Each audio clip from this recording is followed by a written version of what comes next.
I didn't start off a clean comedian. I'm just gonna say that. Right. I didn't start off clean. Anybody who had 5 kids, do you hear me? Ain't no way you gonna be a clean comedian, okay? Cause there had to be some cuss words they run up through the house to make them do right. All right. Yeah, right.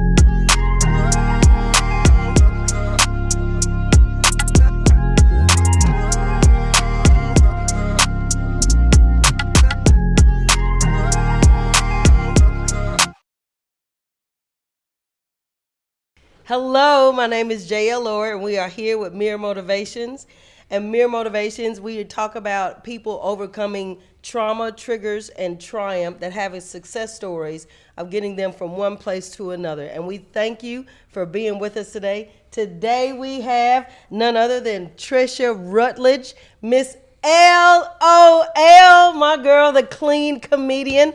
She has been a radio host, comedian, actor, and she's also the behavioral management specialist at Hamilton County Department of Education. Give it up for education in the 2-5. So I want to thank you, and we're going to get into her interview. She has so many accomplishments. She's opened up for Cedric the Entertainer, Cheryl Underwood, Rodney Perry, Huggy Lowdown, and Killer Bees. Okay, it's Beaz. I was thinking back, Killer Bees. Yeah. So we're going to get started with none other than Miss LOL, my girl. Hey, sis, how you doing? Good. How are you today? I'm good. I am so happy to be here. Thank you so much for having me. Yes, ma'am. Listen, laughter is medicine. Yes. So this right here is gonna give me some medicine. Yes, we're gonna take our yes. medicine today. Yeah, I'm gonna give you a prescription. Okay, yes. So I want to talk about this as one of the funniest clean comedians. How do you approach crafting your material, and what does it take to be a clean comedian? Life is funny. Life is funny. You know, we make it serious, but it's funny. I always say God is a comedian himself. You know, I didn't start off a clean comedian. I'm just gonna say that. Right. I didn't start off clean. Anybody who had 5 kids, do you hear me? Ain't no way you gonna be a clean comedian, okay? Cause there had to be some cuss words they run up through the house to make them do right. All right. Yeah. Right. But I was convicted by my kids, and that's why I started doing clean comedy. Okay. Because I would have to pay people to watch them while I go do the comedy. And then when I got back, the money that I made, I was paying the babysitter. Right. So when I started doing clean comedy, I could take them with me. And then we could stop at McDonald's on the way home. Baby. Hey. And then them kids, they convicted me because I would walk in. They was like, Mama, tell us one of your jokes. I was like, can't tell you that one. Woo, can't tell you that one. I'd be like, go read a book or something, baby, because what I got. Just know I people laugh. Yeah. People laughing, yeah, but you can't hear what they laughing about. Yeah. So. And so you said that's a now that's a pivot. That's something of an overcomer. That the fact that you wanted so much to be a great mom, that it changed your style of being a comedian. I had because you wanted to encompass your children in your career. A lot of children get left out of careers because the career means I'm here and my children are there. And so how was that when you started taking your children on the road with you? Well, it was good. I didn't take them all the time. You know what I'm saying? But I did. I had was getting booked for gigs where they could come. But then another thing is, we live in a world where there's always a recording somewhere. Somebody always recording you. And then after I became a grandmother, I said I didn't want my grandchildren, my children Googling me, looking me up on YouTube, talking about all kind of things. And all kind of obscenities. I didn't want that. I didn't want that. So I said, whatever I leave as a legacy for them, I want them to be proud of it. So I didn't want that anymore. And you know, I've been booked for certain birthday parties and stuff, and they wanted me to come in and it's just so funny how when I'm at the house and them cheering on my nerves, I still slang a cuss word now. Right, I'm good. right, I'm a cuss word right. professional now. Okay. I can all right. slang it at them children, especially them grown ones. Right. All right. But when I'm on stage, it's funny how God will take a bar of soap and wrench your mouth out. And it doesn't come out. Right. Because that's not what I want to do. Mm-hmm. When he change you, he'll change you. Yeah. So that my stage presence is totally different, and I want to be an entertainer that can have all ages in the room, from newborn to 90. Right. I want to be able to, and that's what I do, and that's what I enjoy. And it actually opens up your availability for more performances and more shows, because now anybody can have you come in. And so tell us, like, I from what I understand, you're Cedric the Entertainer. When you opened up for Cedric the Entertainer, it started out as a contest. Tell us about that. Well, long time ago they was having a contest. It was a couple of friends over at my house, and they had a commercial on the radio. And it was saying, they having a contest for you to tell a couple of jokes, and you get chosen to open up for Cedric the Entertainer. So we heard the commercial. My friends was leaving the house. Everybody come to my house because, I'd make everybody laugh. Everybody want to laugh. They use me, eat my food, and leave. Anyway, as they were leaving, I said, you know what? I think I'm going to open for Cedric the Entertainer. They was like, you need to enter the contest. I said, I am. You watch. They left. I called. Told my jokes, entered the contest. The next day they called me, told me that I was the one. And how was that? How was that experience? And I was just like, what? I was like, really? So I was like, okay. Now, I had been telling jokes, just being my regular self, because I always tell people the only difference between me and the stage is a microphone.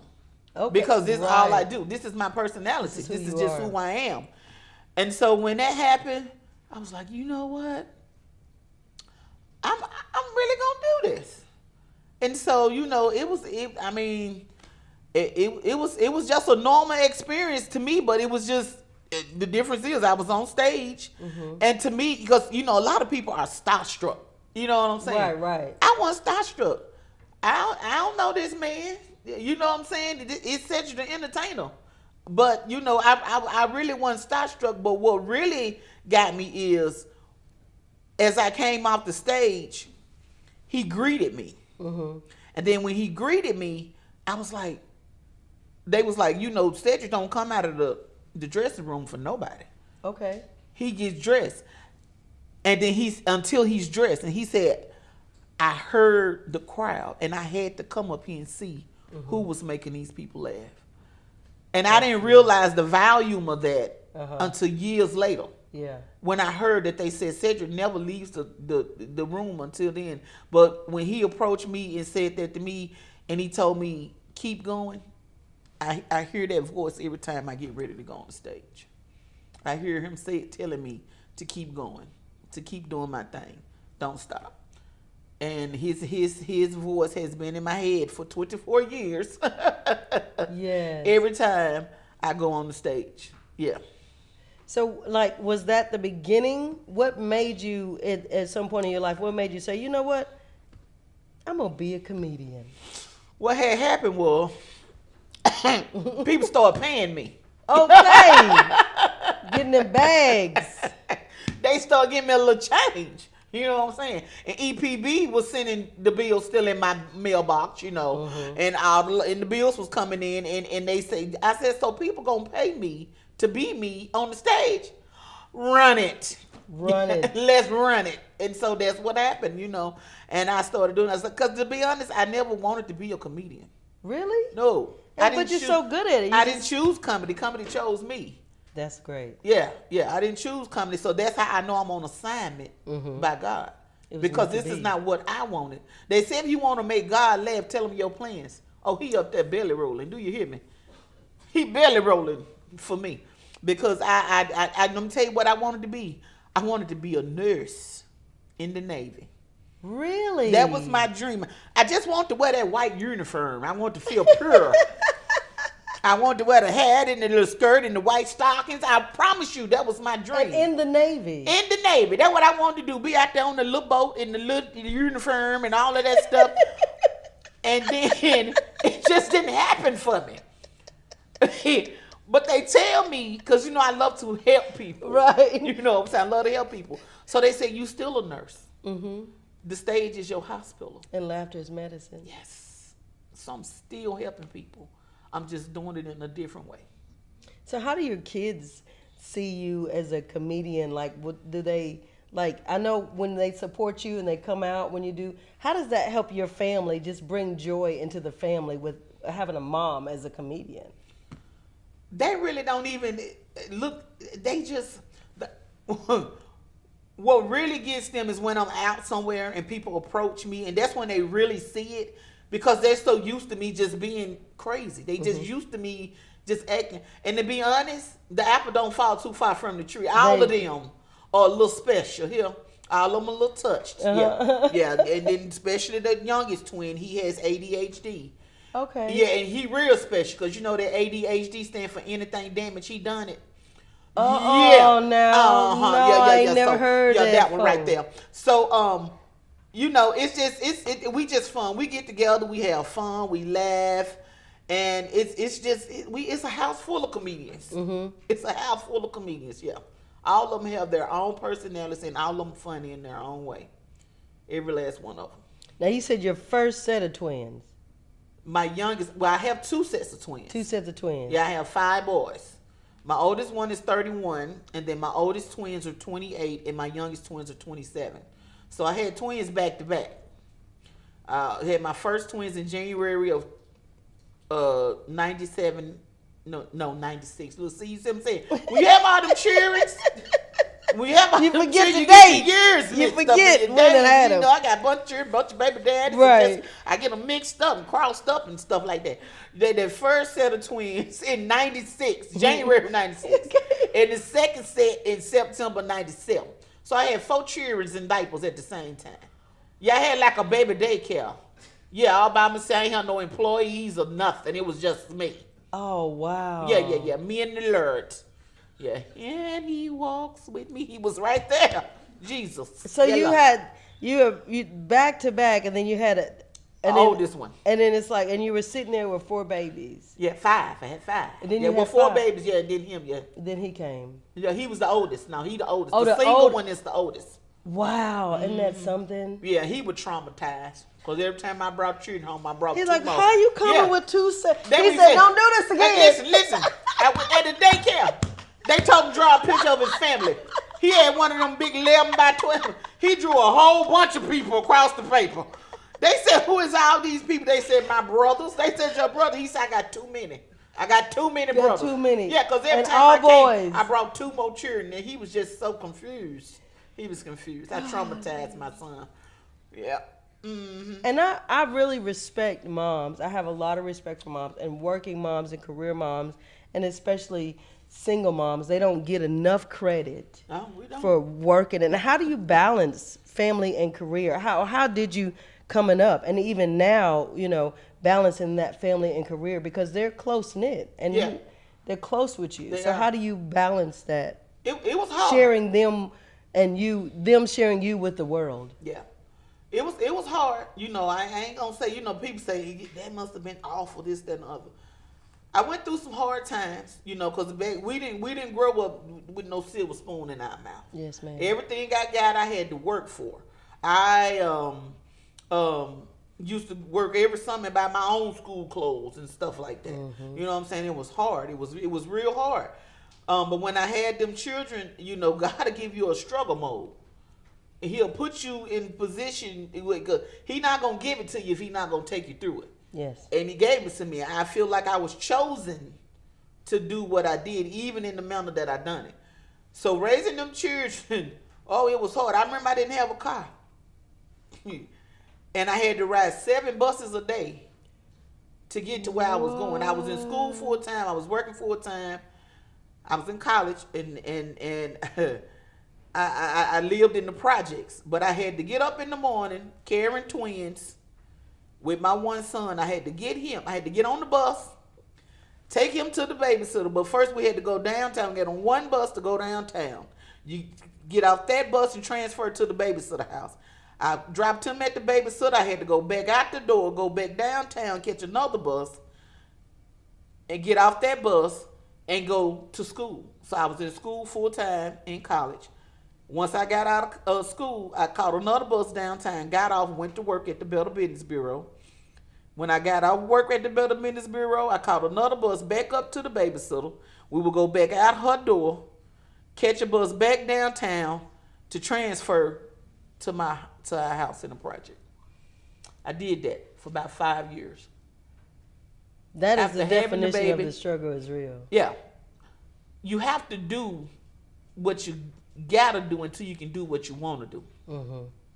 And so now I sit back and I think about all of that, and I think about how far I came. Jesus, I rode 7 buses, but now I drive a Lexus. No, now Hey, with the whip and the bag. he will get peanut butter seats. All I need is the No, bread. now. And when I say bread, I mean the bread to pay for it, because I really ain't got the money to have it. But what I had took and did was stepped out on faith, and faith had when it sat down. But I need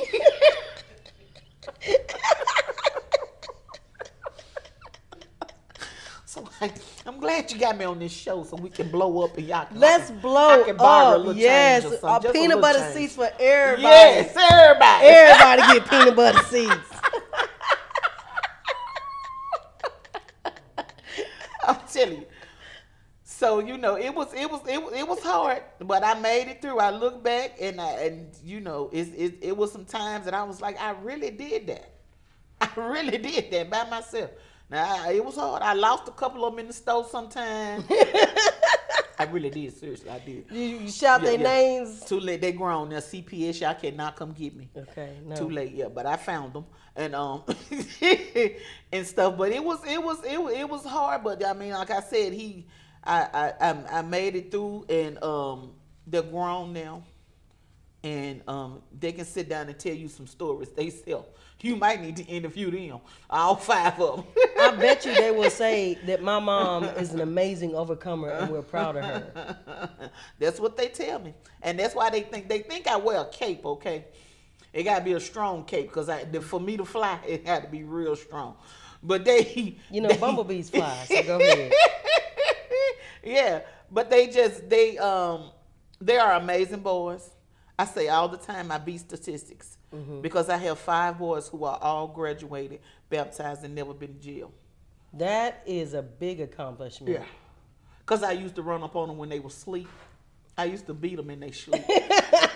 I did. I used to give them whoopings while they were asleep. I said, because even if you dream about doing something wrong, boy, I want you to know you about to coming. get it out your conscience. Do you hear what I'm saying? We're not gonna do it. We're not gonna do it. We're not gonna let the world say who you are. We're gonna show you who you can be. Yeah. We're not gonna do it. If one of them was here today and they asked you asked them, where did your mama say you would never go?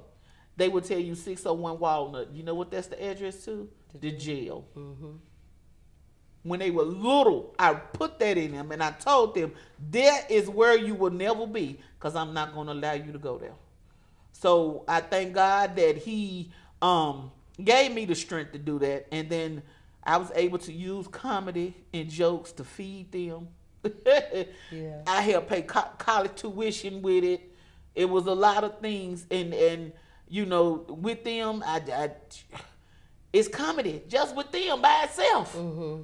They did so much. You don't understand the things that them children done did to me. Mm-hmm.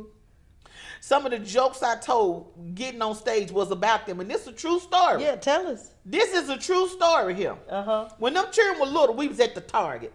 Mm-hmm. And we had just left the crystal eating. And everybody know what crystals do to your stomach, okay? Bubbles. Everybody know. So I said, here, y'all come. I didn't leave my children outside. The bathroom, because I was scared. People snatch children. Even though they had a snatch mine, they probably going to bring them back. But anyway, I said, y'all stand right here by the door. I got to go to the bathroom. Mm-hmm. Them kids cut the light off and ran out the door. No way. I was in the bathroom in the dark, and my stall didn't have no toilet paper in it. So I'm in there screaming, And they gone. And they outside laughing. All 5 of them. That oldest one put them up to it. And ain't nothing I can do. I can't get out there and get them. Right. I just don't use the bathroom, the crystal bathroom. I ain't got no toilet paper. So I gotta wait till somebody come in now. The roll me some toilet paper and cut the lights on and give me some toilet paper so I can go whoop my children. And I'm gonna beat them. I'm gonna beat them. I'm gonna beat them. Yeah, it was a true story. That's one of the stories I told on stage. So that's why I tell you, life is funny. Yeah. It's real. It's real, and that they done that to me. I still owe them. Mm-hmm. You still do? I still owe them. Yeah. And yeah. But the story, it gave you lots of material. Yeah. It seems like it. Yeah. They always give me material because they always doing something they shouldn't do. Yeah. Mm-hmm. That's amazing. You got an acronym, and it says that Trisha considered herself as a baby mama, beautiful, achieving, blessed young mother, always maintaining a man. Yes. Where'd you come up with that? That's a magnificent. When Fantasia made that song, Baby Mama, I love that song so much. Yes. I love that song, Baby Mama. And to me, there's always a reason behind everything. Mm-hmm. And so I love acronyms. I make acronyms out of everything. I have so many different acronyms that I use. But that is who I strive to be. That is who I wanted to be. You know what I'm saying? When I was growing up, I wasn't told I was beautiful. When I was growing up, I wasn't told that you can make it, you can strive. My mama wasn't told that, so she didn't know how to tell me that. Right. So I told that to myself. Mm-hmm. And so that's, and you know, being a single mother of 5 children, having kids outside of wedlock, mm-hmm. people looked down on me. People said so many things. I remember one day, I'll never forget, I was at the bus stop with my children, and this lady said to me, she said, "Are all those your children?" I said, "Yes, ma'am." She was an older woman. Mm-hmm. And when I see old people, I think of them as wisdom. Right. You know, so when I always expect something of wisdom and of knowledge to come from them, not of negativity. Yes. But when she looked at me with all my kids, she said, "Are all those your kids?" I said, "Yes, ma'am." And she said, "Do all of them got the same daddy?" That's what she said to me. And I said, "No, ma'am." She said, She said she just started shaking her head at me. She kept shaking her head. And she said, "That's a shame." She said, "Them kids will never grow up to be nothing." What? Yes. Ooh. Because that's what she said. And so I put it in myself that I'm going to show everybody that the devil is a liar. Yeah. Oh, yes, I made mistakes.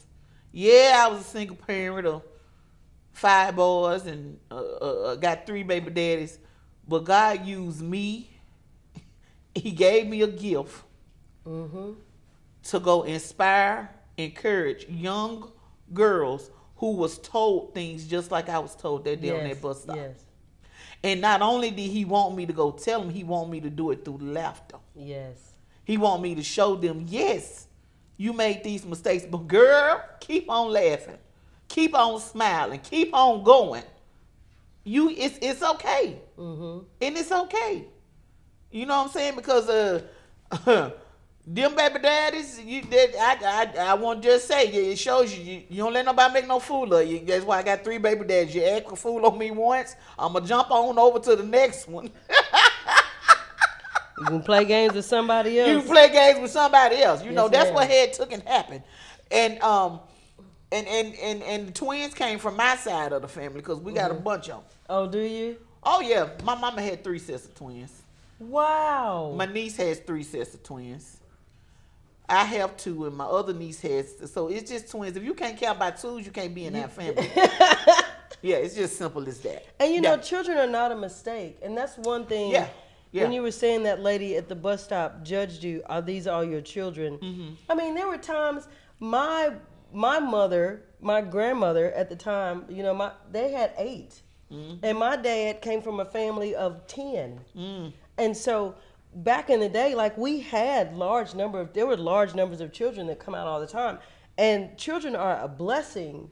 And so for people, and I'm glad that you said that you have that out of that, which you in my opinion, you should have never been judged. Because I think children are beautiful, and they're not a mistake because God made children. Yeah. We take the credit for making them. Yeah. But if God don't put it in you, it won't happen. Yeah. So it's a blessing for that, and I think that we should praise mothers more, and especially single mothers who take that gift of motherhood and turn it into something. Because most people will say they look at, and you can't look at children as a statistic. Yeah. And say, well, they're gonna be this or they're gonna be nothing. How you gonna look at somebody's kids if looking at them for 5 seconds at a bus stop and try to judge and label somebody that you don't even know, right? And see, the thing is, my children was not the mistake. I don't never say my children were a mistake. Yeah. The mistake was what I did to prevent it from happening. That was the mistake.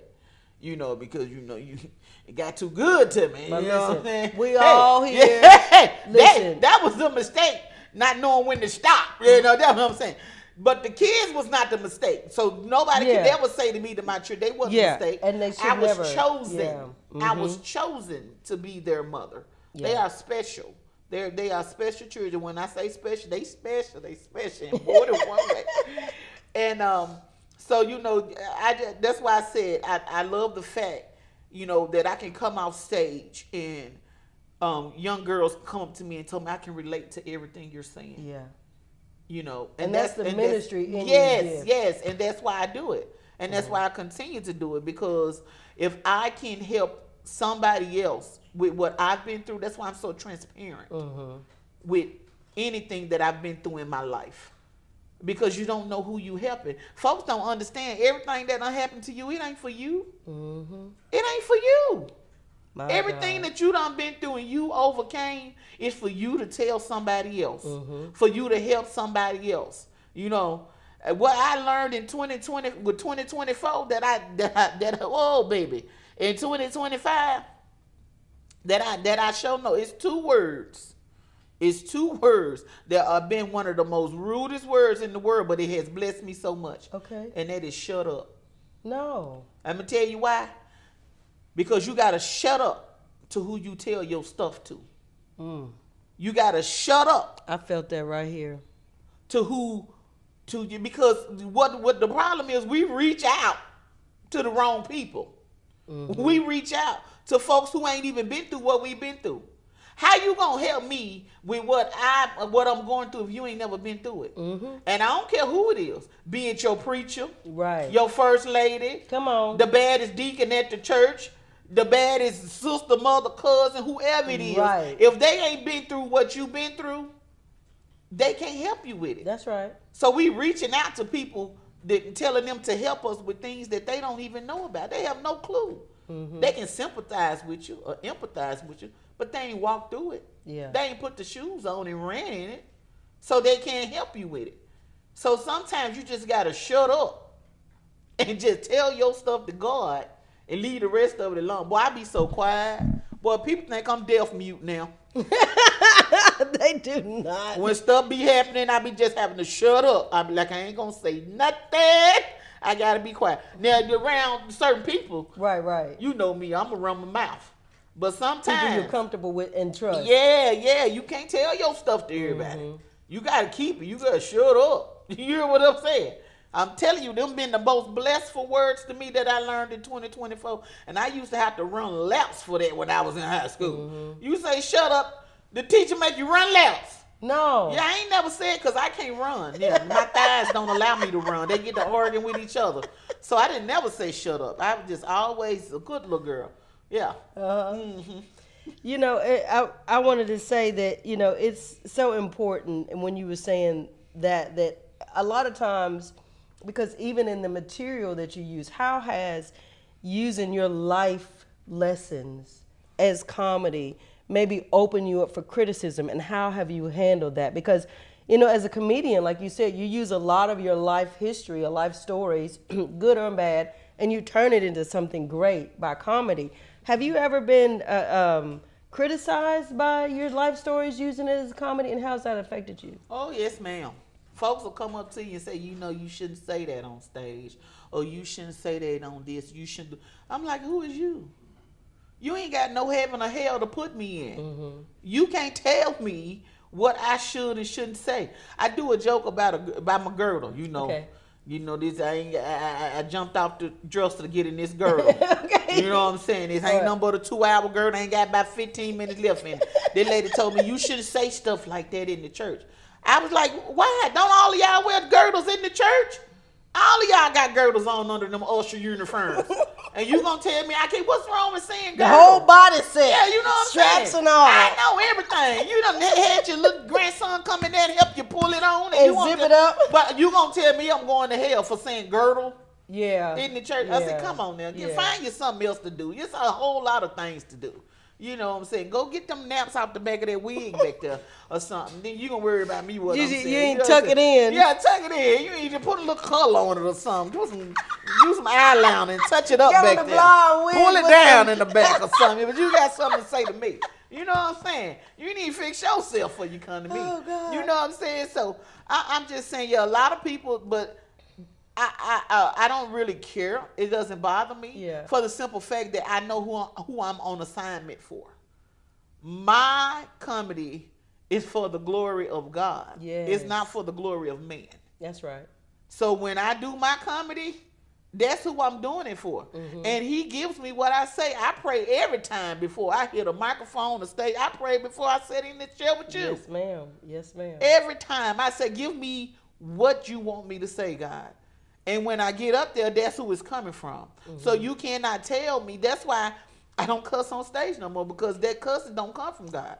When he removed that from me, he showed me. I have had comedians who are do worldly comedy or whatever come to me and say, I want you to, I want to be like you. This is what I've been wanting to do. You know, and they would say, but it's hard. It's so hard because I feel like I'm not funny if I don't cuss. Yeah. And I said, that's not true. That's not true. And then I've had people come up to me after the show, and they would tell me, they said, thank you so much for being clean and respecting us. They said, because it doesn't take all of that to make people laugh.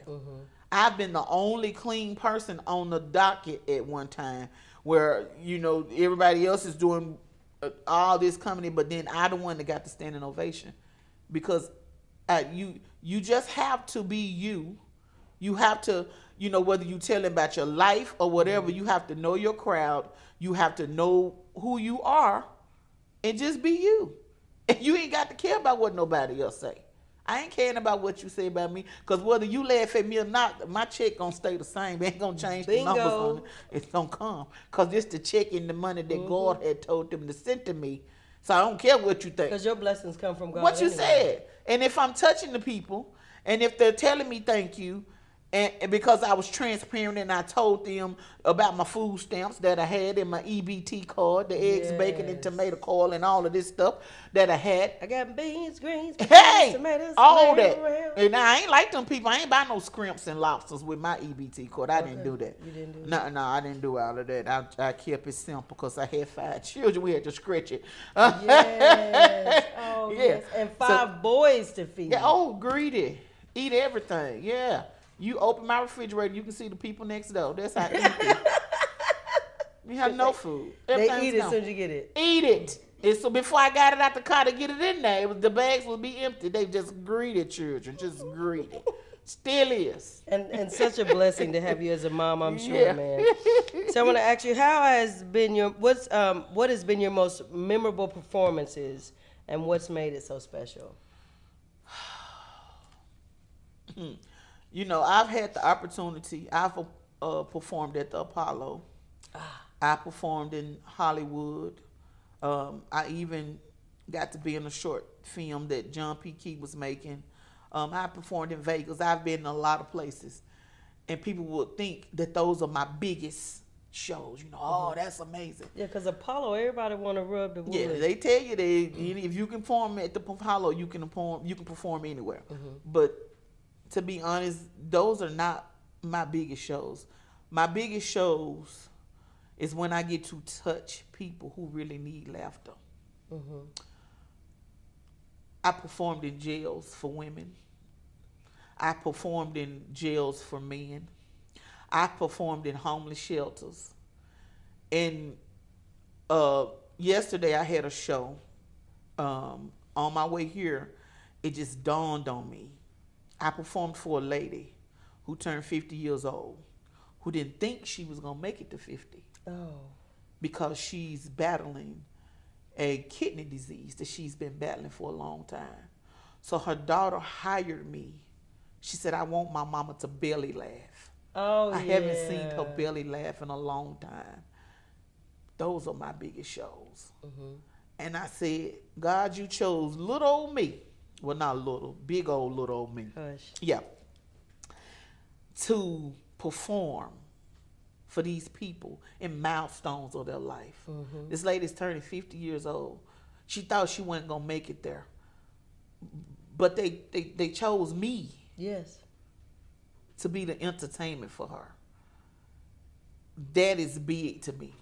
That's bigger than anything. I don't need the spotlight. I don't need Hollywood. That's my celebrity. Those are the things that I love to do. When I can touch people and impact their lives with laughter. And that lady sat over there and she laughed so hard that tears were coming out of her eyes. Oh, yay. And it was amazing. That was amazing. And the fact, and I know God gives you confirmation that this is what you're supposed to be doing, because yesterday was the 12th anniversary of my mama's death. Listen, I see you with the tears. Lord Jesus, we need some tissue.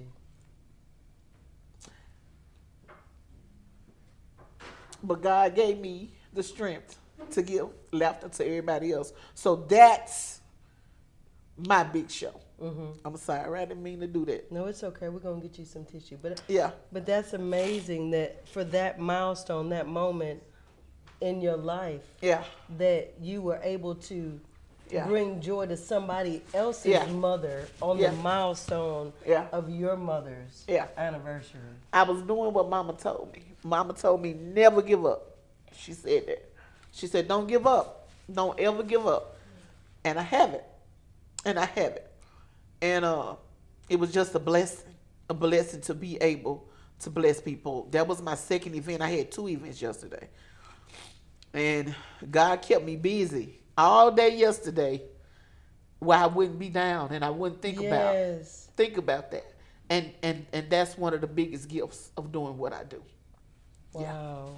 That is a moment to, because I messed up my makeup. I was gonna wear this again. We got tomorrow. A makeup artist. We got somebody to put you on fleek if we need to take a pause for I was gonna sleep sitting up. I'm gonna wear this tomorrow. Okay, go save that. It ain't all the time you get your face beat. Tell her don't leave. Don't leave. Yeah. That is really beautiful. That and tell me, you said about the jails. How is it to go into a prison system, go into jail, and what is that like performing? Because a lot of people don't understand that when you're in jail, you still need the same stimulation as human beings. You still need comfort. You still need people to come in and make you laugh, because that's a place you can't go outside and find any. You're dealing with some stuff there. How is that like to bring joy to women? It's amazing. I love it. 2 things in my life that I'm very passionate about is people in prison and homelessness. You'll have to tell me why when you answer this question, but go ahead. Okay. Yeah, I'm very passionate about that. And the thing about it is, some of those people in prison, they made a mistake when they was 14. Yeah. Now they 45. Come on, where's the They're a whole different person. Yeah. That's a whole different person. Mm-hmm. That was a boy that made the mistake. But here's a man who learned from his lesson. And shouldn't even be in jail now. But you wouldn't let him. He's still there. So when I go in, I choose my comedy wisely. I choose but I'm still transparent. Yes. And I still talk about things and that they can relate to. But it's just amazing for me to be able to stand in front of them and to see them laugh and laugh so hard that they have tears running down their face. And then when it's over, for them to tell me thank you. I've been so depressed. I've been so down. I haven't laughed in a long time. I feel like I was out of prison by you bringing me this laughter and this comedy. It touches my heart because those are different people. And I feel like that the system, they have failed a lot of, especially our black young men. Yes. Who didn't have guidance in the first place. Mm-hmm. And they had to seek guidance and find guidance on their own in jail. They found it. They realized, they learned from their mistake. They're a whole different person, but still you still have them locked up in this cage. Mm-hmm. So if I can bring them just an ounce of happiness by giving them laughter, by me being transparent, by me letting them know the only difference between me and you is I didn't get caught. Because, baby, I've been in that world. Come on, tell the truth. Hey, I've been out there. I did all kind of stuff raising them children. Mm-hmm. Yeah, and I came across all kind of men that was doing stuff that they shouldn't have been doing. Right. You know what I'm saying? The only difference between me and you is I didn't get caught. Mm-hmm. And I'm glad I didn't. Because I can't go to jail because them beds don't fit me. They just not big enough. I will have to they don't have none my size. So, it's just a blessing. Right, it is a blessing. Yeah, it's a blessing. So, but like I said, I'm just so happy that, that they choose me. They find me as a person that can go in there and bring just 30 minutes of laughter or comedy or happiness to these people. And I mean, I love it.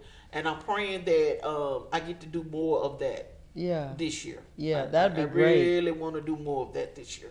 And you mentioned something about the homeless population. Tell me about that. Yes. Well, I love helping the homeless people because, again, these are people who just fell on hard times. And we don't realize that we all of us are just one breath or one paycheck away of being where these people are. Or one traumatic event away. That's it. Yeah. That's it. And so these people, and a lot of them are mentally ill. Some of them been through traumatic experience, and this is the reason why they're homeless. Mm-hmm. So I started my nonprofit organization, which is called the HELP Project. Like I told you, I love acronyms. Right. So HELP, HELP, stands for Having Evidence the Lord is Present. Yes. And so what I do is I like to give them things to show them that homelessness is still humanness. Yes, you're still human. Yes. Just because you're homeless, that doesn't mean that you're not a human being. Mm-hmm. And we, as Christians and certain people, we look down and we walk past upper these people. Echelon, so grand. That's this land, but you don't know how much knowledge and wisdom that these people hold in them. Mm-hmm. Yeah, you may have it financially or whatever, but these people are millionaires in knowledge laying down here on this ground. They have so much knowledge in them that you don't know if you just take the time to talk to them and see how they got to where they are. Yep. And so I'm just so passionate about them. So I try to at least once a year, and I want to do it more this year. Just this Christmas Eve, I got up and I cooked a bunch of chicken and green beans. Put the whole ham hock in there. Yeah, I fed them just like how I would eat it. Good food. Mm-hmm. And I wanted to serve them hot food. And I took my bags. I have bags that I bought and I had printed with that acronym on it, HELP. Yes. So I can also not only give them things, but leave them with a message. Mm-hmm. So I ordered a bunch of good hats and neck warmers and gloves and socks and things, and I give them razors and a bunch of stuff that they might just get up one day and say, you know what, I want to go look for a job. Yes. And they'll have it, body wipes, mouthwash, and toothpaste, and combs, and fingernail polish, I give them stuff that we will use to show them. To groom themselves and give them hope. So I give them all this hygiene stuff. And, even, we don't think about this, but there's women who are homeless who still have their monthly cycle. Yes, and oh my God, I couldn't even imagine. That. Yes. Yeah, so I give them, I think about that, and I give them things like that. And I put them all and pack them all in bags, and I just hit the streets and go to everywhere I've seen homeless people, and I pass out food and I pass out my bags. So I'm working on getting a food truck to collaborate with me. Yes. So I can set it up and where the homeless people can walk up to the truck and order them food and not just take what we give them. I want them to have a choice. Come on now. Of what they want, to show them you are human. You still are in this world. You matter. You matter. So I want to do that, and not only that, I want to find someone with a van, maybe some church vans can join with me, where we can go around and pick them up and bring them to this location. Yeah. To where I'm having. I want to have a festival for them in the park, and have a band there, and let the homeless people request their own songs. Let the band sing a song, their favorite song to them. That's beautiful. Feed them. Give them clothing. I'm passionate about it because these are people, and especially when you see the older people, those are people who once worked and helped take care of us. And then we just going to leave them out on the streets like that. Jaden Smith has a restaurant. I was looking at something on social media, and he uses his money to feed the homeless. He has a restaurant where homeless people can come in and eat for free. I thought that was, and the day that the Lord gives me an numerous amount of money, I would love to build, because my husband and I we have Builders Rusters, a building company. But I would love to build free housing for the homeless. That's always been my passion. Yeah.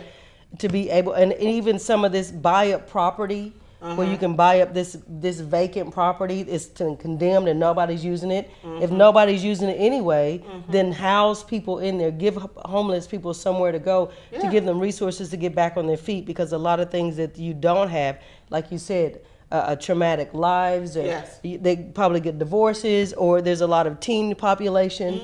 Mental illness is a lot of illness, and people, because we don't have enough subsidies for people with mental illnesses to be able to provide care for them, to get back in recovery and have medicine, and don't get me started on health care being too high for people, and free health care, that kind of thing. I think because, like you said, some people were one day living great, and one day they were homeless. And I want to say right now, please tell us your Cash App. If anybody's watching this and wants to send you money to fund your help project, just say that right now so people can start sending you money. You can. My Cash App is $MSLOL and the number 1. And I'm also, Googleable. So if you forget that, you can just go to www.misslol. Oh Lord, I forgot my own website. Lord Jesus. See, we have all them children that said take a piece of your brain. I'm almost comatose. www.comedianmisslol. And if you go to my website, you can go all the way down. It has all of my social media.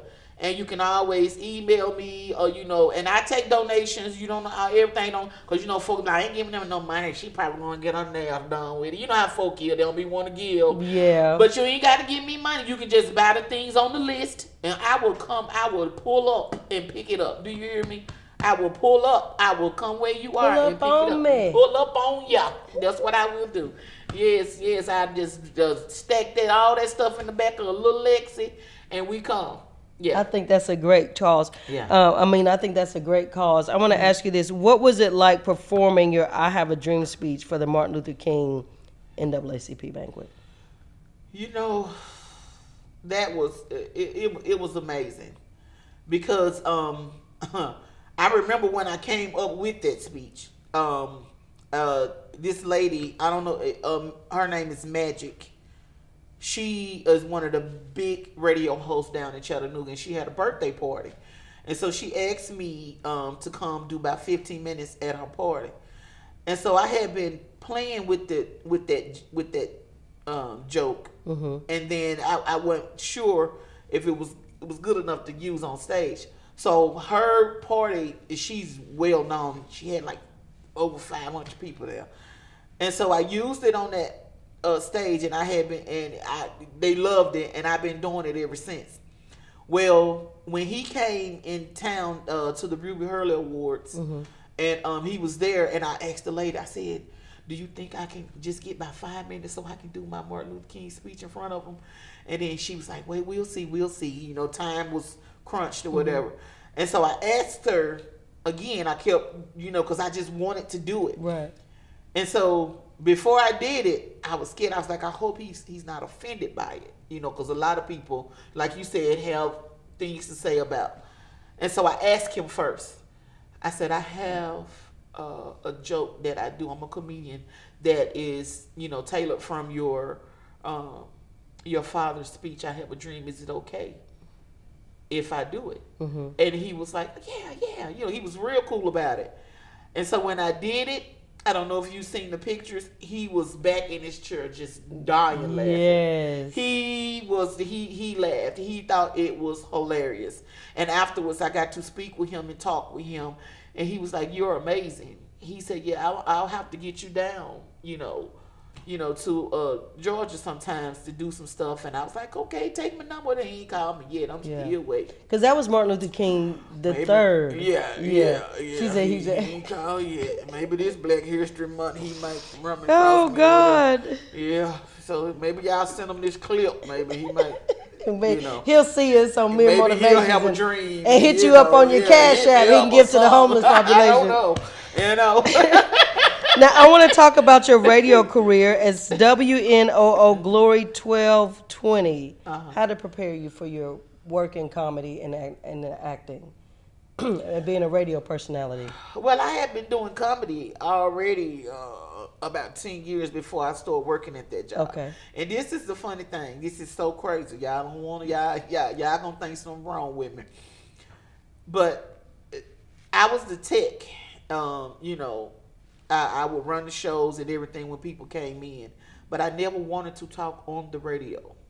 What? I didn't. I hated talking on the radio. Why? And they kept saying, "Well, we trying to get you to do your own little show." I don't know. I didn't want to. Okay. I think the audience being in front of me is what hypes me up. Yeah, you want to connect with people. Yeah, I want to connect with the people. I like being live, but I'm like, because if I'm in there just talking to the microphone, I'll be like, I don't see nobody. Ain't nobody. Yeah, you know what I'm saying? Right. So it's just different to me. So it's like you want us to print a bunch of people out and put it on the one. Now you being smart. Now you want to be all sass and smart about it. You know what I'm saying? But I loved doing it. I love being, in there helping people, playing the music that they love to hear or whatever. And it was a fun experience for me, doing that for 10 years. Yeah, it was a fun experience for me. But then after a while, I just feel claustrophobic. I'm like, I'm tired of doing this. I got to go do, something else. It wasn't enough room there for me to expand to what I wanted to do. And so, I love WNOO. I love Mr. Clear. I love Sam Terry. They were so good to me. Sam Terry taught me a lot. He taught me a lot. He was like a mentor to me in the radio business. And, I had a good time. I had a real good time doing it. But I got to meet a lot of people. I learned a lot about music and different things. So it helped me. Before, as the comedy side, I was already doing it. I guess it just helped me prepare for different areas of I'm not areas, different type of people. Yeah, because all type of people came to the radio station. You wouldn't believe the type of people that come in there and be talking on the radio. I'll be like, Lord Jesus, y'all really gonna put these folks in front of the microphone? Yeah, it was different. It was different. But being in there and being able to talk to a bunch of different people, it gave me a lot of material. And you had some experience as an actress. Tell us about that. I've always been an actor. My mama told me I came out acting. Yeah. So I always, really, to be honest, I love acting. I love doing stage plays better than I do doing comedy. I love being on stage. I love acting. It's just it brings out a different side of me, and I know how to do both roles. But most of the roles that I get as an actor, they always want me to do a funny role. But that's like I can be serious too. Right, like I can be serious. Yeah, Hold on a second. Hold on a second. Yeah, that's the thing about being a comedian. Everybody wants you to be funny all the time. Right. I be like, I know how to make myself cry. Right. Watch. I'm blinking. I'm blinking right now. I can do it. Yeah. So I love acting. I love being on stage. I can't wait to get back on stage to do more stage plays. And if anybody out there looking, I like to be. I can be an extra and beyond an extra. Okay. I want to be in a sitcom. I want to do all of these things. Yes, you know what I'm saying? Yes. I can see that. Yeah. Because your gift makes room for you, and you have an amazing gift because your gift comes from a place of being passionate about people and wanting to see people who wouldn't normally laugh that day. Laugh, just bringing laughter to people. It's like you bring laughter to people, and that's amazing. So in transition to that, because you do so much, congratulations on your new role as the behavior management specialist, right, at the Hamilton County Department of Education. How does that position tie into your personality with the gift of laughter and working with people, and now you're the behavior management specialist? Listen. These some new children here. These some new kids. I call them days. COVID kids. Oh, these some new children. These new kids, they ain't scared of stuff. You know, back in the day, we used to, the teacher used to tell you, I'm going to call your mama, and you get scared. Not these children. Not these children. You say, I'm going to call your mama. They be like, call her. Call her. I want to go home anyway. I'm ready to play my game. You know what I'm saying? They let you know that mama and them ain't doing what, because if you say call my mama, I'd have passed out. Oh, Lord, please don't call my mama. Call the police, but don't call my mama. Don't call my mama. Yeah, but these put me in timeout, do anything. Yeah, so I have to be able to some of these kids, you just wouldn't believe some of the things these kids go through. And they're not getting the love and the care that we got growing up from our parents, and they live through so much.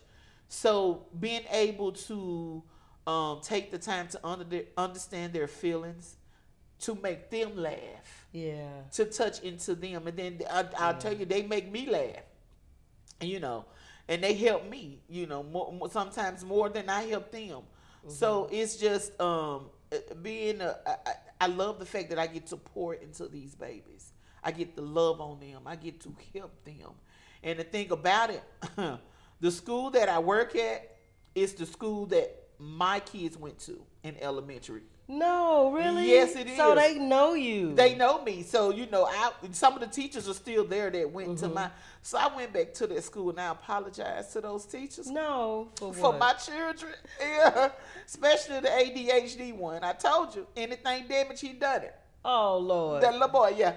So, they was them kids, they all of them wasn't bad. All of them, But, yeah, so it's just amazing to be back in that school where my kids went, to be able to help and pour back into those children. And then one of my sons, he even comes and subs at the school. That's amazing. And so now the next generation is touching lives. Yes. And he can go through the school and he can tell them stories.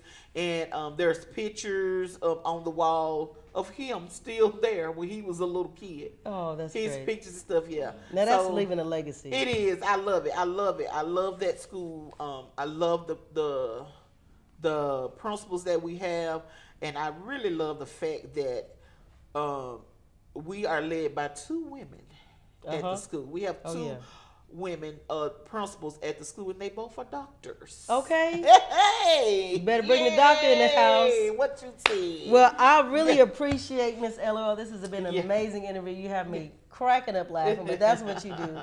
And we want to gift you with this tote bag so you can carry your joy with you, okay? Yes. All right, and this is the meant to be, because you were meant to be, and we were meant to be here today with you. Yes, and your it gift is. was always meant to share with the people, to bring laughter to the people. Yes, thank you So so thank much. you so much, Miss I LOL. This appreciate is for you. This is nice. I can fit all my chicken. This is nice. And wine bottles and everything. 'Cause this is nice. It's communion. I'm put communion in here. Please Yeah. put your crackers, and you put your crackers right and there in the all front that patch. stuff. Yeah. I can your fit a oyster whole- crackers. Yeah, I can fit a 12-piece chicken in here. Right. Everything. This is nice. Thank you so much for having me. Yes, ma'am. It's been a God pleasure. bless you on all your future endeavors, and I know this is just the beginning. Eyes have not seen, ears have not heard of where God is about to take you. I thank you and I receive it. All right. All right, y'all. This is Mere Motivations, JLO and Miss LOL. And have a blessed day. We appreciate you and see you again soon in the next episode.